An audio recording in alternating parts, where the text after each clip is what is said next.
How do I find cross-references for a particular Bible verse? So that's a great question. How do you do that? I'm going to suggest to you there's 4 ways that you should think about doing it. The first is simply memory. And what I mean by that is, as you read a verse and you're evaluating what it means, you may think of another verse. So you may read a verse about grace and it reminds you of another verse about grace. So one of the first ways that you evaluate what is the relevant cross-reference for a particular verse is what are verses that immediately come to mind, and look at those. The second way is many of you may have Bibles that have a center column that have references contained in the center column. That's a second way that you can find cross-references. So that's a second opportunity. I don't find that one to be particularly helpful myself, but that's one way. A third way is to use something called the Treasury of Scripture Knowledge, and that's a book that contains cross-references for each verse. The simplest way to do that is, so let's just show you an example. Let's say we go to Ephesians 2, verse 1 in Blue Letter Bible. And so we're looking here in Blue Letter Bible, and if you see the tools, if you pick cross-references, it's going to give you a list of cross-references. Those cross-references are based on the Treasury of Scripture Knowledge. That is free, easy, quick, cheap. That is the simplest way to identify relevant cross-references. And then I'll show you the true student way. So this is the fourth way, and that is this. So let's say I'm looking at Ephesians 2, verse 1, and you hath he quickened who were dead in trespasses and sins. So let's say I'm trying to find verses that might be relevant cross-references. I might run the word quick with the asterisk and see what it produces.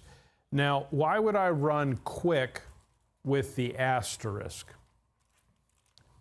Because the asterisk is a wild card, and so if I run quick with an asterisk, it'll give me quick, quicken, quickened. It'll give me all of the different forms of the word.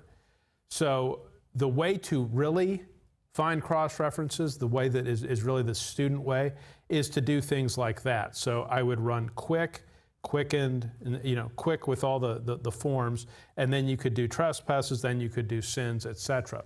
Now the other thing you would do, let's just give you this example. So look with me at Ephesians 2:8. For by grace are you saved through faith. So if I wanted to evaluate cross-references that pertain to faith, I would run the word faith. And I would recommend running it with the wild card, so F-A-I-T-H asterisk, and that'll pull up faith, faithful, faithless, and so on. But the other thing that you would want to do is you would want to run synonyms. So for example, what's another word that means the same thing as faith? Belief, right? So if you're being thorough about this, you would look at cross-references that have believed, belief, and so on. So how do you find cross-references? Well, the first is there are things that just naturally occur to you from your memory, and those are always good to consult. Second is sometimes the center column of a study Bible will have references. Third is the Treasury of Scripture Knowledge. The easiest way to access that is Blue Letter Bible. The fourth is to run the search like that I just showed you. Now, those are ways to identify possible cross-references. But what do you then have to do? You have to read them all, and you have to evaluate which ones actually provide understanding. There's a wonderful quote from Thomas Edison where he said that genius is 99% perspiration and 1% inspiration. And the point is, how do you come to understand things? Well, you study, study, study, study. You pursue a lot of dead ends, and then eventually you learn things. He may have had another quote that was something like this. What he did at first is he learned 2,000 ways not to make a light bulb. Meaning, what do you figure out immediately the first time, oh, here is the answer and I'm done. It typically doesn't work that way. Well, the same thing with Bible study. As you're trying to figure out what are the relevant cross-references that give clarity to this, sometimes it's not the first cross-reference you turn to. So you have to turn to cross-reference after cross-reference after cross-reference till you find the ones that bring light. That's why Ecclesiastes says much study is a weariness of the flesh. Being a student requires time, effort, etc.